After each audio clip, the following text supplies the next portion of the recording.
Who else from Nebraska? Johnny Carson. Hank Fonda. Dick Cavett. Dick Cavett. There's just a lot of actors. Darryl F. Zanuck. Spangler Arlington Brew. All right, here's a question. Why do provinces, if I can use that word, like Nebraska, like West Virginia, like certain areas in Texas, spawn people that go into theater and things like that? Do you think? Well, they leave Nebraska and go on and do something. They don't stay.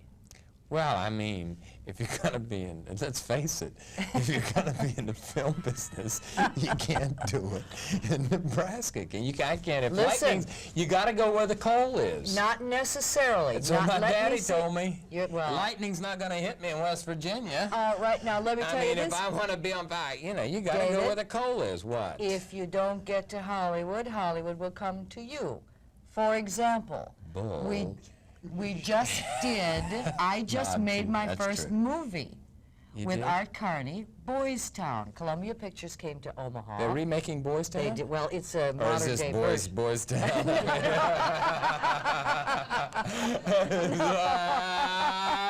Now you're telling me what kind of film are they making in Nebraska? No, it's a modern... You cannot make a film called Boys Town today. Yes, you can. You cannot. How about... Do you realize what that's going to do? How about... Boys Town. Laugh right away. No, how about... No, Carson will have a field day with that. Miracle of the Heart, a Boys Town story.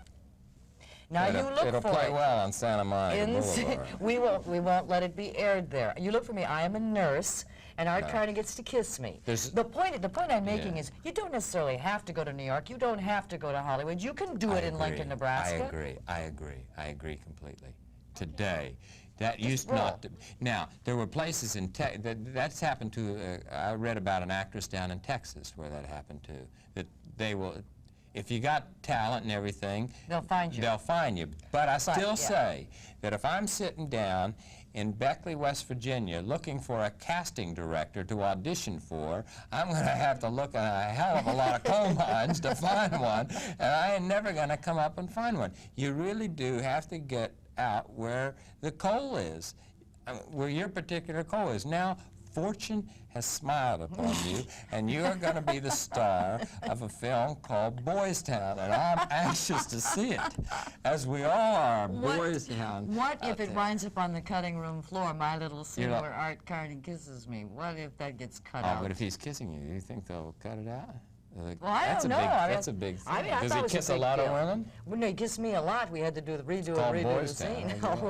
I'm teasing. No. Well, he knows wherever he speaks with regards to coal, because your father was a coal miner. No, my father was a carpenter. He was raised on a farm. We had a family mine there. My mother was born in a coal mining town. My grandfather was an Irish coal miner. And did you feel the need? Were you driven to get out of that environment? And no, not driven. I was a big dreamer when I was a kid, and something happened. I guess I saw enough movies or whatever, and when I was a certain age, I hopped a train and took off. But I love West Virginia.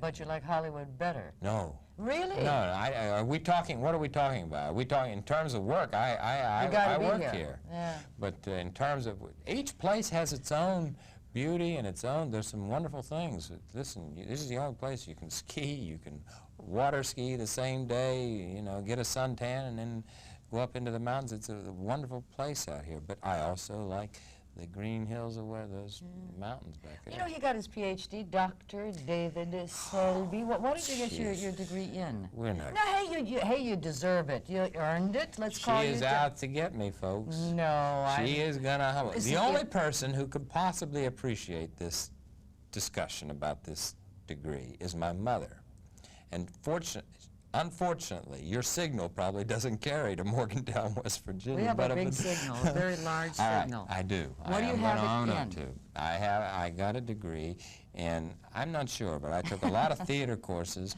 a lot of some philosophy, English, and they called it a Well, what did you write your PhD. dissertation on? I wrote my dissertation on the American Place Theater in New York. Now, The reason I wrote it on the American Place Theater is because it was a theater that had an idea, started in St. Clement's Church on West 46th Street in New York, of getting novelists and poets to write for the theater. People like Robert Lowell, people like Anne Sexton, and hopefully that these people who write so well in other forms would be able to transfer this into theater and be able to write plays. Unfortunately, I think probably while they had a number of successes, they eventually had to change their philosophy a little bit and open it up to other. Well, you know, with your background in the theater, that gives you a little more to bring than some of the people who get cast just because they look a certain role. For example, your character has grown significantly in what's that thing you're in? Falcon Crest. It has grown to the point where now little nuances that you have added to the character, like the toy soldiers, like the drinking of the milk, are very subtle, nice pieces that you have added. I wondered when you'd get here. What are you doing in my bed? I'm your wife now, remember? Carrie, I agreed to marry you. I didn't agree to sleep with you. What am I supposed to do? We're converting my house into winery offices. There's a bedroom right down the hall. That's fine with me. This marriage isn't going to last forever, you know. Until death do us part, Richard, because nothing else is going to separate us. Why did you marry Terry, that tramp? Well, she has been around the block a few times, Yes, hasn't she? yes, I think it's just disgusting. Well, I told them, I said, but she, you know, they said, oh, come on, come on. And I kept saying, well, God, she's not really Channing. Channing wouldn't settle down with her. Well, they said blackmail, blackmail. But, you know, then she's so spunky, this girl. He kept looking at her. He says, oh, well. And she had a big vineyard. Yeah. And he looked at her. And now, you know, they've played a lot of scenes. And, you know, it's enabled Channing, it's enabled me to take Channing into some other directions. We spend about 6 episodes just down the hall's your room. And then we have a real battle.